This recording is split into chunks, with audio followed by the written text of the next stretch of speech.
welcome to the third and the final Karnataka edition of One Take. And this time round, little futuristic look on whether a win in Karnataka is crucial to the existence of the Congress party. In an ideal situation, almost in the ideal situation or the atmosphere I'm standing right over here in, well, state elections should not have an impact so much on the national elections. There have been instances in the past where, for example, the Congress party has lost all the state elections but formed its government at the centre, and the same has been the case with BJP. But when you have a state election like that of Karnataka inching very close to a Lok Sabha elections of 2024, and for the Congress particularly, it's a situation where the party seems to be dwindling, where there has been exits from the party, and the party is in a state of flux. Winning a big state like Karnataka becomes crucial to the existence and the continuance, I would say, of the Congress party. Over the next few minutes, I'm going to try and explain why the Karnataka elections is a do and die situation for the Congress party.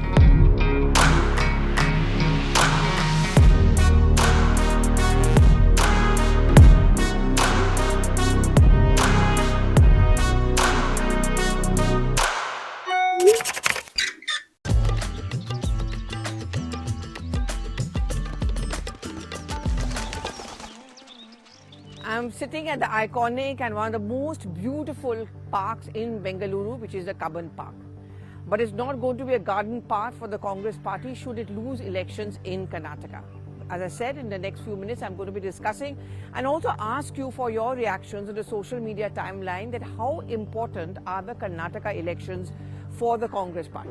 Several factors, many pictures, all of them emerge. First of all, let's talk about Rahul Gandhi's Bharat Jodo Yatra because that seems to be the central theme of the Karnataka elections. You must have noticed many of the videos which have been released which actually talks about Rahul Gandhi and his Bharat Jodo Yatra, and there's a particularly video which has been released by him where he talks about the fact that in his interaction with several people while he travelled to one of the longest legs of the Yatra through Karnataka, people told him their problems. GST, price rise, unemployment, so on and so forth. So therefore the Congress manifesto and the Congress's 5 guarantees incorporates what Rahul Gandhi says he picked up from the people. Now the Bharat Jodo Yatra all along the Congress party has been maintaining is got nothing to do with politics. It's not a political yatra in the sense it is not going to be seen and should not be seen as a political campaign. But once the Congress and its leaders makes the yatra as a benchmark of what the campaign is in Karnataka and what the battle for the state is all about, it's very clear that Bharat Jodo Yatra does emerge as a political campaign. So to that extent, I would say the test case or the litmus test for the Bharat Jodo Yatra will be in case the Congress party wins or loses the election. That's going to be the test. As I said, one of the most successful legs of the Yatra really has been the Karnataka Yatra. It was also over here where Rahul Gandhi tried to ensure a show of unity was put up between DK Shivkumar on one side and Siddaramaiah. You must have seen pictures of Siddaramaiah running and keeping pace with Rahul Gandhi, and similarly as far as DK Shivkumar is concerned. At the crux of the Congress's campaign in the state has been videos which have been released periodically by the Congress party, including one of an interview chat between DK and Siddaramaiah to send out a simple message that we are one. 100%. Without anyone's support, we will touch 150 seats. The people of Karnataka have decided to vote Congress party and bring back the Congress party with a comfortable majority. My first aim is to bring the party in power. There's no division, we are all fighting together, but also a reach out to the critical vote banks which both the leaders represent. The Vokalinga as far as DK Shivkumar is concerned, and the Kuruba, that is OBCs backwards, that's the kind of vote bank which Siddaramaiah, who of course is one of the veteran and one of the strongest leaders on the ground, who he represents. So in that sense, I would say the Bharat Jodo Yatra's success will also be determined on the basis of the poll results which come out on the 13th. And thereby is a link to Rahul Gandhi's success story as a politician. See, lots of things have happened during the campaign or the battleground state of Karnataka. Rahul Gandhi was disqualified as a member of parliament. He's fighting a defamation case. He's trying for a kind of a reprieve or exemption from his conviction at the High Court and then, of course, in the Supreme Court, as the case may be. So Rahul Gandhi's existence and success as a politician, his mettle, will actually be proved on the basis of the Karnataka results, notwithstanding a number of campaigns he's done or not done. To be fair, the largest number of campaigns among the Gandhi family has actually been done by Priyanka Gandhi Vadra, and also she's actually got the most amount of traction on the ground. Rahul, in comparison, has done fewer rallies, but he's done a lot of interactions. So whether we like it or not, and whether Congress leaders like it or not, Rahul Gandhi's mettle or the question mark over his existence as a politician will once again be raised in case the Congress party loses in Karnataka. That's one part of why these elections becomes very important for the existence of the Congress party.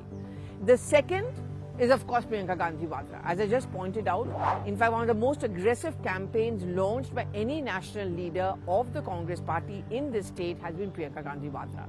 It's been largely left to her to take on the Prime Minister, whether on his terrorism charge against the Congress party, whether it is, his comments on that there are personal remarks against me. And I remember her famous comment that if you're in public life, you must be ready to face personal attacks, and something like me and my family can publish books on the basis of the number of times we've been abused, unlike the 91 cases which the PMO is citing. मैंने पहला ऐसा प्रधानमंत्री देखा है बहनों और भाइयों, आपके दुख सुनने के बजाय अपना दुखड़ा आपको सुनाते हैं। अगर मेरे परिवार को जो गालियां दी हैं इन लोगों ने, हम लिस्ट बनाना शुरू करें तो हम किताब पे किताब छपवा लेंगे। Now, Priyanka Gandhi Vadra has not been very successful as a politician in UP, but there were problems there, to be fair to her. The Congress doesn't have much of an organization. You are dealing with a mammoth organization like the BJP on one hand, and say the Samajwadi Party, who did not want to do business with you, but they also somewhat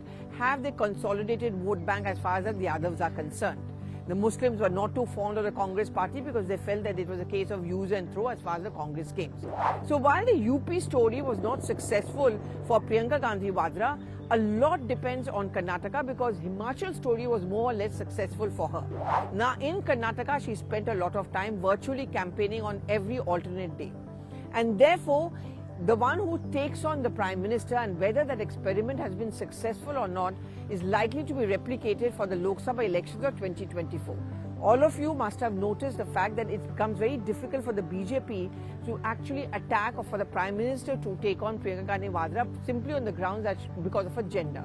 Which is why at some point of time Smriti Irani was unleashed, who made those corruption comments against her in her interview to me.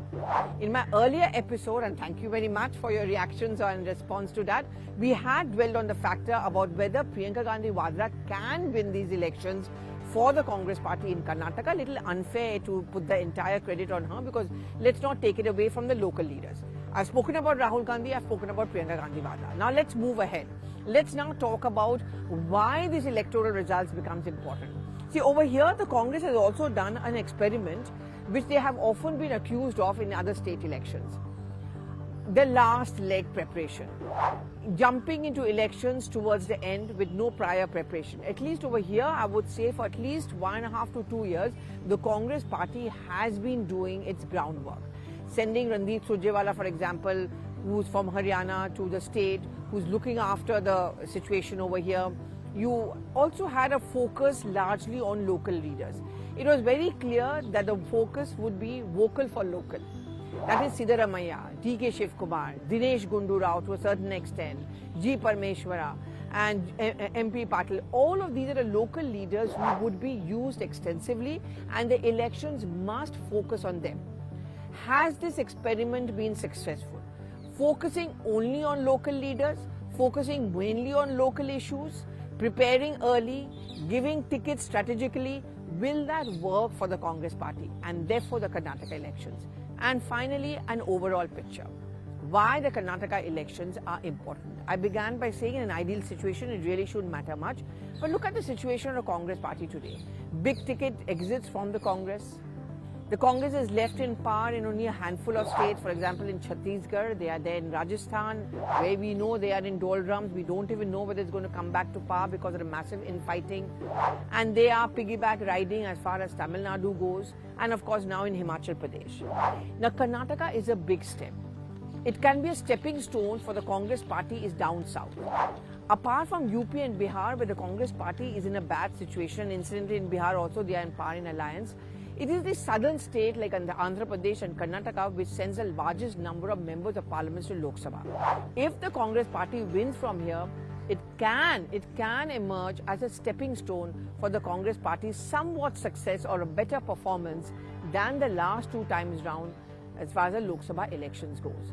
And therefore, the Karnataka elections, which is actually to the mouth of the Lok Sabha elections and other state elections like Rajasthan, Chhattisgarh, Madhya Pradesh, it is important to win in this state. If the Congress party wins in Karnataka, it's going to be a success of Rahul Gandhi, Priyanka Gandhi and its experiment. But more than that, it enthuses the cadre, it sends out a message that the Congress is very much in the race. Do you agree with me on that? Do give in your reactions on the social media timeline.